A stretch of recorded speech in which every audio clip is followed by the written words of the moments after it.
शेतकऱ्यांना petrol diesel शेतकऱ्यांना petrol diesel Rashtrawadi Congress पक्षाचं सरकारचं करायचं काय खाली डोक्यावरती पाय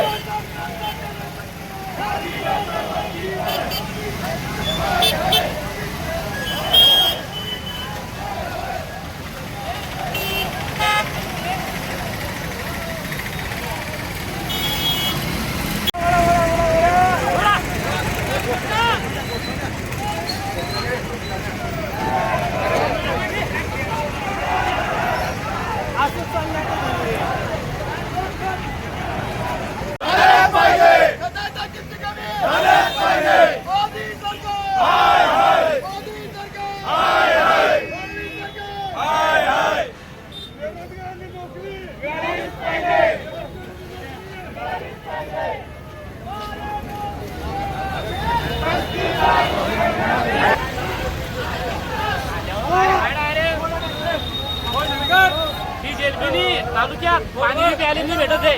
लय कंडिशन खराब आहे तालुक्याची. बायाच्या डोक्यावर काय मांडताय. तालुक्याची कंडिशन लय खराब आहे. डिझेल भेटत नाही, पाणी प्यायला नाही. मोदी सरकारचं करायचं काय खाली डोक्यावरती पाय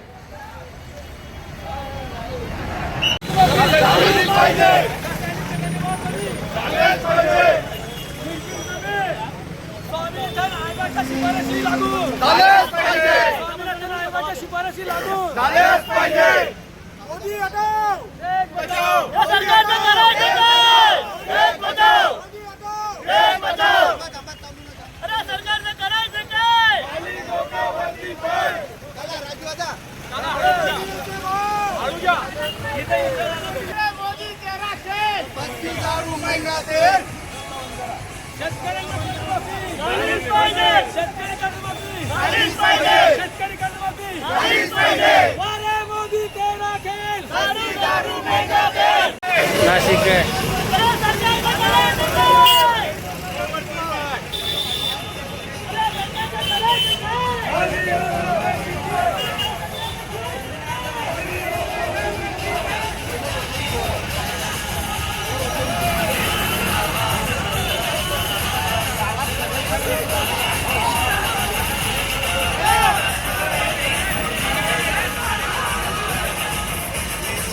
महाराज की अरे सरकारचं करायचं काय डोक्यावरती पाय डोक्यावरती पाय मोदी सरकार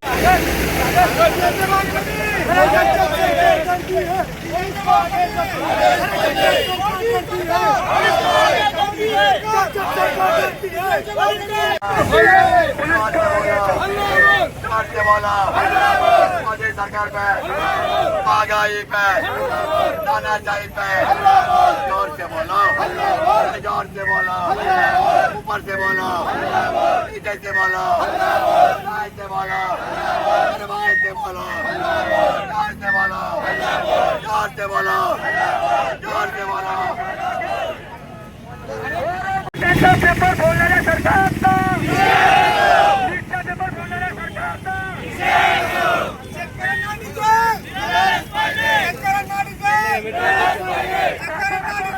मोदी सरकार मोदी सरकार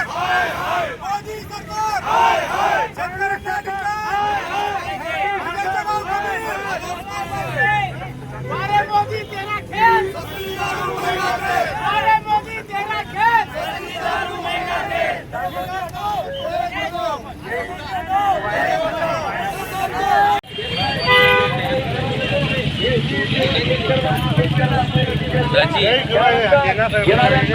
शेतीमालाचा भाव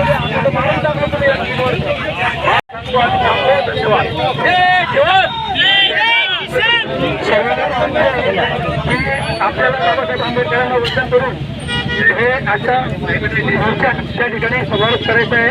तर तुम्ही सर्वांना विनंती की भारतरत्न डॉक्टर बाबासाहेब आंबेडकर यांच्या पुतळ्याच्या ठिकाणी आपल्या प्रतिष्ठा सुंदर प्रतिनिधी त्या ठिकाणी येणार आहेत. तरी आपण त्या ठिकाणी जाऊ आपल्याला मोर्चाचं निवेदन समावेश करायचं आहे. छत्रपती शिवाजी महाराज की जय. डॉक्टर आंबेडकरांचा मोदी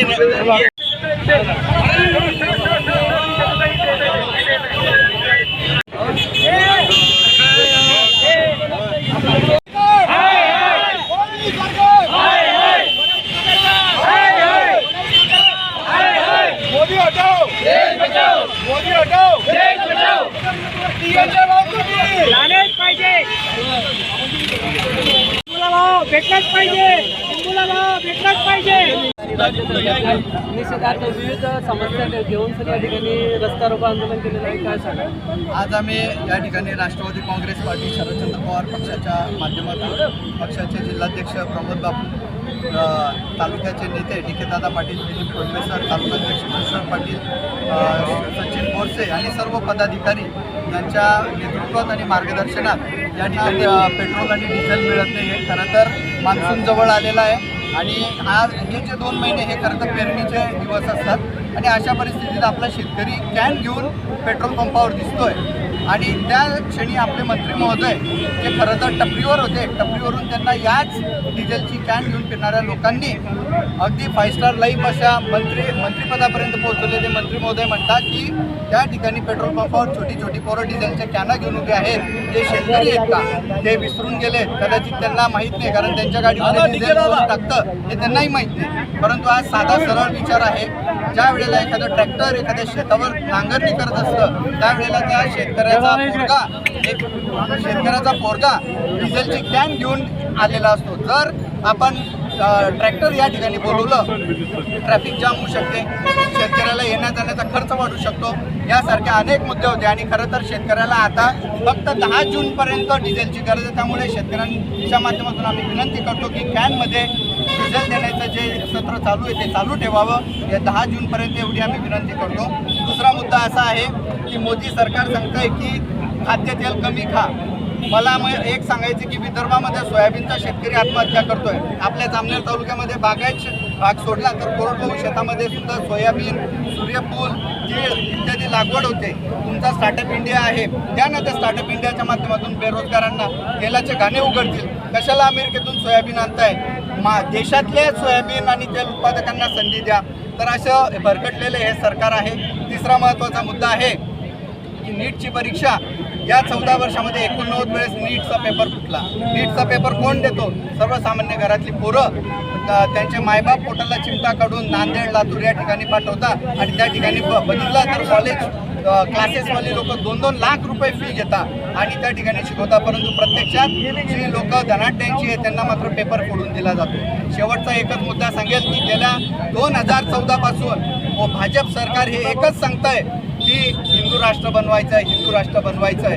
2014 पासून पहिली नोटबंदी जी झाली त्या नोटबंदीमध्ये सर्वात जास्त लाईनमध्ये कोण उभा राहिला असेल तर तो हिंदू उभा राहिला. त्यानंतर कोरोना आला, कोरोनासारख्या ठिकाणी सुद्धा वर्क फ्रॉम होम करणारा हिंदू होता. कोरोनाच्या काळात सुद्धा शेतीच्या मालाच्या डोक्यावर घेऊन फिरणारा सुद्धा हिंदू होता. आज नीटचा पेपर फुटतोय, ते नीटची परीक्षा देणारे पोरं हिंदू आहे.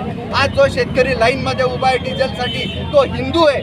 जो शेतकरी आज माल पिकवतोय तो हिंदू आहे. आज ज्या शेतकऱ्यांची पोरं आज नोकरीच्या शोधात आहे त्यांना नोकरी नाही तो हिंदू आहे. शेतकऱ्याचा जो पोरगा आज लग्नाच्या प्रतीक्षेत आहे, लग्न नोकरी नाही म्हणून त्याची छोकरी नाही अशी परिस्थिती झालेली आहे. आज मला एक सांगा तुम्ही की या हिंदू राष्ट्र बनवण्याच्या गोलगप्पांच्या नादाखाली भाजप सरकारने आणि या मोदी सरकारने जर खरं नुकसान आणि खरं कंबरडं कोणाचं मोडलं असेल तर ते हिंदूंचं मोडलेलं आहे. असंच मी या ठिकाणी या निमित्ताने सांगेल आणि मंत्री महोदयांना सांगेल की मंत्री महोदय तुम्ही आता 5 स्टार लाईफ जगत आहात. जरा एक वेळेस वेषांतर करून जामनेरच्या तालुक्यामध्ये रात्री नांगरटी करणारे शेतकऱ्याच्या कडे एकदा जाऊन बघा. या जामनेरच्या चौकामध्ये हातगाडीवर जी लोक आंबे, फळे, भाजीपाला विकताय एकदा त्यांना विचारून बघा तुमचं घर कसं चालतंय, 300 रुपये रोजावर तुमची गुजारण कशी होते. मंत्री महोदयांना ही विनंती आहे की जरा जागेवर या, नाहीतर येणाऱ्या काळामध्ये ही जनता तुम्हाला जागा दाखवल्याशिवाय राहणार नाही. मी या ठिकाणी आपल्या माध्यमातून पुन्हा एकदा सर्व शेतकरी बांधवांचं आमच्या पक्षाच्या तर्फे मनपूर्वक आभार मानतो. त्यांनी या ठिकाणी आले आणि असाच जागृत लढा चालू राहील एवढंच मी या निमित्ताने सांगतो. सर, काल एका न्यूज चॅनलवरती दाखवलं झालं की कशा पद्धतीनं दिवाळीचं JCB ट्रॅक्टरवाले नदीमध्ये डिझेल साठा करून ठेवता आणि एकीकडे शेतकऱ्यांना डिझेल मिळत नाही. तर त्यावरती कारवाईची काय अपेक्षा आहे? बघा, JCB आणि डंपर हे कुणाचं आहे बघा. आज तालुक्यामध्ये तालुक्यामध्ये सर्व जी ठेकेदारीची जी कामं चालू आहे ती ठेकेदारीची कामं खरं तर भारतीय जनता पार्टीच्या लोकांकडेच आहे. JCB कुणाची आहे, डंपर कुणाची आहे, ज्यांना तुम्ही साठेबाज म्हणता ना, सरकार तुमचं यंत्रणा तुमच्या हातात आहे. जे साठेबाजी करत असतील त्यांना अटक करा ना. शेतकऱ्याच्या पोरांना कशाला साठेबाज म्हणताय? आज सर्व शेतकरी बांधवांचा उद्रेक आज मोर्चाच्या रूपाने बाहेर निघालेला आपण पाहिला आणि त्याला कारणी आहे की शेती कामांचे दिवस डोक्यावर आलेले आणि आपण पाहतो की आजकाल शेतीमध्ये यांत्रिकीकरण वाढलेले आणि यांत्रिकीकरण वाढलेलं असल्यामुळे सर्व यंत्र चालवण्यासाठी डिझेल लागतं आणि इकडे सरकार म्हणतं, आमचे मंत्री महोदय म्हणतात की या महिन्यामध्ये डिझेलचा काही टक्के खप वाढलाय. अरे वाढेलच ना. आता पूर्वीसारखे काही कोणी गुरंढोरं बाळगत नाही, करतं तर मशिनरीच्या सहाय्याने, यंत्राच्या सहाय्याने करतं आणि आपणही म्हणतो की यांत्रिकीकरणाला चालना द्या. तर त्याच्यामुळे दिवस कमी आहे आणि त्या कमी दिवसामध्ये कामं करण्याहून शेतकरी दिवस रात्र मेहनत करत असतो, कामं करत असतो आणि नेमकं मध्येच एक तुगलकी फरमान निघालं की कॅनमध्ये डिझेल द्यायचं नाही. का द्यायचं नाही? अरे शेतकरी जर कधी ते ट्रॅक्टर घेऊन आला तर तिकडे त्याच्या कामाचा खोळंबा होईल आणि त्या पेट्रोल पंपापर्यंत यायला 5-10 किलोमीटर येण्यासाठी त्याचे 2-4 लिटर डिझेल तिथेच खर्च होईल. एका पंपावाले 25-30 लिटर, त्याच्यामध्ये 5-10 लिटर राखीव करावे. बरे जास्त दिवस नाही, फक्त 15-20 दिवसच लागणार आणि डिझेलचा मुबलक साठा मिळावा. आणि त्याचबरोबर जे गाजरं दाखवले जात आहेत की कर्जमाफी केली जाईल, पीक कर्जाचं माफी दिली जाईल, तर हे सगळे जे पीक विमा दिला जाईल हे गाजरं दाखवलं जात आहे ते प्रत्यक्षात आणावं हीच आमची मागणी आहे. आणि त्याच्यासाठी शेतकऱ्यांचा अंत पाहू नये, कारण की सरकारने लक्षात ठेवावं, शेतकरी जगला तर तेच जगणार आहे आणि तेच जगला तर तुम्ही राज्य करू शकणार आहे. म्हणून पहिल्यांदा शेतकरी आणि मग बाकीचं एवढाच विचार करून शेतकऱ्यांसाठी सर्वतोपरी सुविधा उपलब्ध करून द्याव्यात हीच आमची मागणी. आणि रासायनिक खतं असतील, बी बियाणं असतील, मागच्या वर्षापेक्षा जवळपास दुप्पट दर झालेले. मग शेतकऱ्याने करायचं काय? हे तर शेतकऱ्याला आणि शेती संपवायचं कट कारस्थान मला दिसतंय आणि याच्या विरोधात सर्व शेतकऱ्यांनी, सर्वसामान्य जनतेने, कारण शेतकऱ्यांकडूनच धान्य पिकेल तर जनता खाणार आहे, म्हणून सगळ्यांनी जागृत होऊन या विरोधात आवाज उठवावा एवढीच अपेक्षा मी या प्रसंगी व्यक्त करतो. आणि सर काँग्रेस पार्टी शरदचंद्र पवार पक्षाच्या आव्हानानुसार जामनेरमधल्या शेतकऱ्यांनी एक आक्रोश मोर्चा या ठिकाणी काढला. पहिली मागणी होती की शेतकऱ्यांना डिझेल 25% पंप राखीव करा. 20 दिवस आमच्या शेतकऱ्याचे राहिले. 21व्या दिवशी जर सरी कोसळल्या तर त्या ठिकाणी शेतीची मशागत होणार नाही आणि पीक या ठिकाणी पेरणी होणार नाही आणि इकॉनॉमी ढासळेल. म्हणून हे शेवटचे 20-22 दिवस आहे. इथले मंत्री महोदय म्हणतात काळा बाजार होतोय. अरे बाबा, तिथे दिवसभर जो माणूस डोक्याला रुमाल बांधून घाम निपळून बनियांवर तो रांगेत उभा राहतो, तो माणूस रात्रभर तिथे झोपतो आणि फक्त 10-20 लिटरची कॅन भरून नेतो, तो काळा बाजार करेल का? हे काळा बाजार हे शब्द तुमच्या तोंडात आले कसे? तुमचं हृदय किंवा तुमची जीभ त्या ठिकाणी हसकले कशी नाही? शेतकऱ्याबद्दल बोलताना यांना खरं तर जनतेची माफी मागितली पाहिजे. सर्वप्रथम त्यांनी माफी मागितली पाहिजे. 20 दिवस शेतकऱ्याचे राहिलेले आहेत मशागतीचे. 99% मशागत ही आजकाल 99-100% ट्रॅक्टरनेच होते. अजूनही लोकांचा रब्बीचा मका काढायचा बाकी आहे. मळणी यंत्राला सुद्धा त्या ठिकाणी डिझेलच लागतं. जो काही शेतीचा माल मार्केटला न्यायचा आहे त्यालाही ट्रॅक्टरला डिझेलच लागतं, मशागतीला डिझेल लागतं आणि तुम्ही शेतकऱ्याची थट्टा करताय. अरे काळा बाजार कोण करतोय? तिथे 200 लिटरचे ड्रम दिसताय का तुम्हाला? नाही. ते तर कुठेतरी तुम्ही TV 9 आणि अन्य तुमच्या चॅनलने पाहिले ते ड्रम. ते पेट्रोल पंपाच्या लाईनीत नाही आहे, ते वेगळ्याच ठिकाणी भरले जातात. त्याच्यासाठी तुमची पोलीस यंत्रणा कामाला लावा.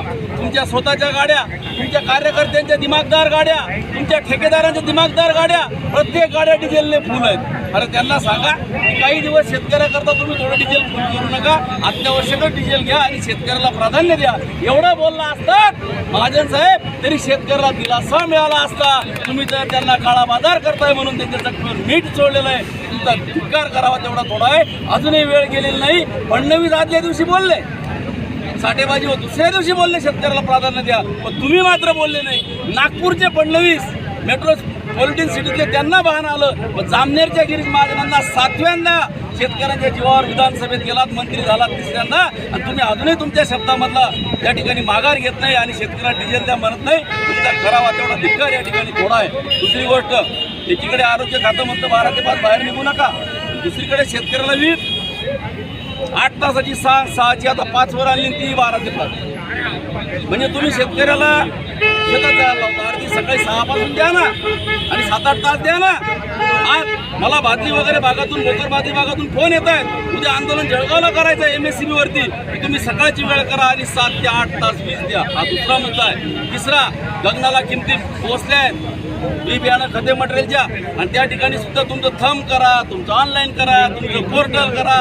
हे बेशरम धंदे या सरकारने बंद करावे आणि सरळ सरळ खतं शेतकऱ्याला त्या ठिकाणी त्या लिंकिंग, पुन्हा ते पिल्लू घ्या एक पोत्याबरोबर, हे सगळं बंद करा आणि शेतकऱ्याची चेष्टा थांबवा. पीक विमा सुद्धा मिळालेला नाही, शेतकऱ्याला भाव मिळालेला नाही. आज जळगाव जिल्ह्यामध्ये गेल्या वर्षी 2.5 लाख क्विंटल ज्वारी खरेदी झाली, यंदा टार्गेट 20,000चा आलंय. इथे 3700चा भाव आहे, बाहेर 2200चा आहे. त्या 20,000 मध्ये शेतकरी 13 तालुक्यात 1000 पोते फक्त तुम्ही खरेदी करा, चेष्टा करताय. आणि म्हणून या बेशरम सरकारला तुमच्या मीडियाच्या माध्यमातून कुठेतरी जाग आली पाहिजे, एवढीच विनंती या निमित्ताने करतो आणि थांबतो.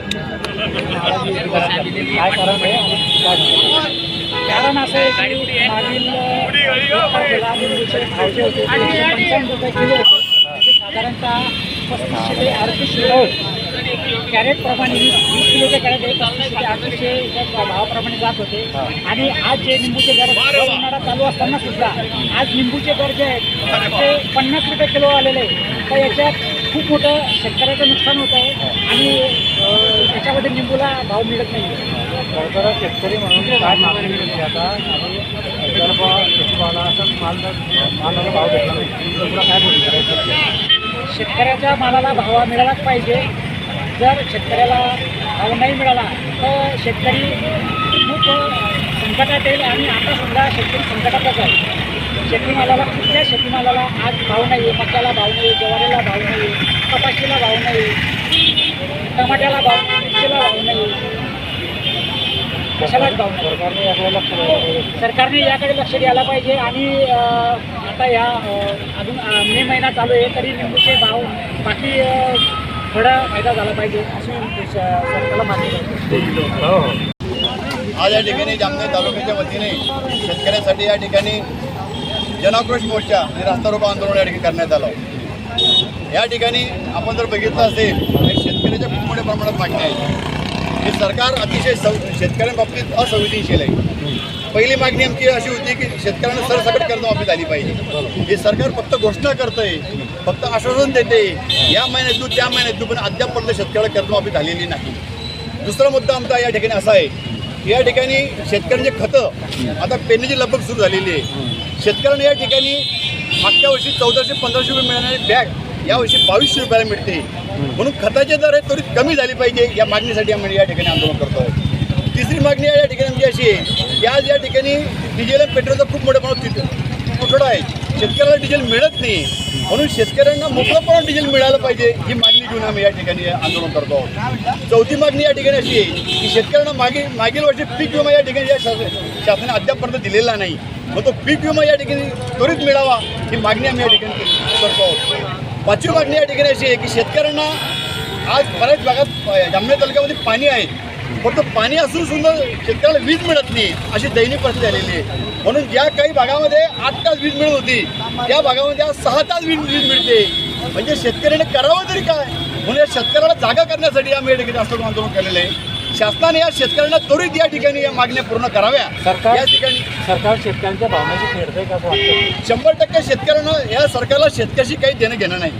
आपण जर बघितलं असेल या ठिकाणी पेट्रोल डिझेलचा जो तुटवडा निर्माण झालेला आहे हा निव्वळ या सरकारमुळे झालेला आहे.